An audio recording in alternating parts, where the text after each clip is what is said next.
नमस्कार मित्रांनो, स्वागत आहे तुमचं आताच्या ब्रेकिंग न्यूजमध्ये. मित्रांनो, Pune Nashik semi high speed railway मार्गाच्या दृष्टीनं राज्य सरकारने एक महत्त्वाचा निर्णय घेतला आहे. या प्रकल्पाच्या संरेखनाचा अभ्यास करण्यासाठी आणि खोडद येथील giant metre wave radio telescope या प्रकल्पावरती रेल्वे मार्गाचा काय परिणाम होऊ शकतो याची तपासणी करण्यासाठी एक उच्चस्तरीय समिती नियुक्त करण्यात आली आहे. भारताचे माजी अणुऊर्जा आयोग अध्यक्ष डॉक्टर अनिल काकोडकर हे या समितीचे अध्यक्ष असणार आहेत. या अभ्यासामध्ये समितीमध्ये रेल्वे बोर्डाचे सदस्य विवेक गुप्ता यांच्यासह पुणे आणि नाशिक विभागाच्या आयुक्तांचा समावेश करण्यात आलेला आहे. पुढच्या 60 दिवसांच्या आतमध्ये ही समिती आपला सविस्तर अहवाल सरकारला सादर करेल.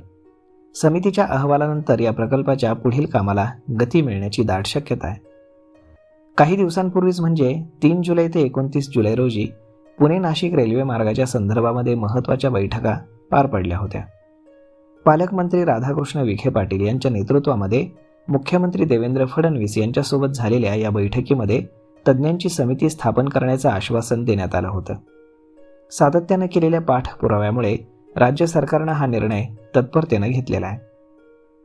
संगमनेर मार्गे हा सेमी हायस्पीड रेल्वे मार्ग तयार व्हावा यासाठी सरकार विशेष पातळीवरती प्रयत्न सुरू करत आहे.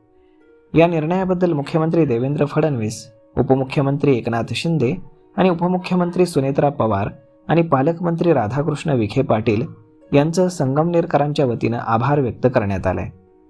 हा रेल्वे प्रकल्प पूर्ण झाल्यास पुणे आणि नाशिक दरम्यानचा प्रवास अत्यंत वेगात आणि सुखकर होणार आहे.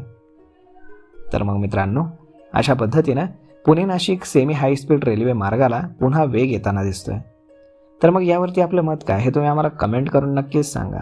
आणि जर हा व्हिडिओ तुम्हाला आवडला असेल तर आपल्या जवळच्या मित्रमंडळींसोबत देखील हा व्हिडिओ तुम्ही शेअर करायला विसरू नका. धन्यवाद.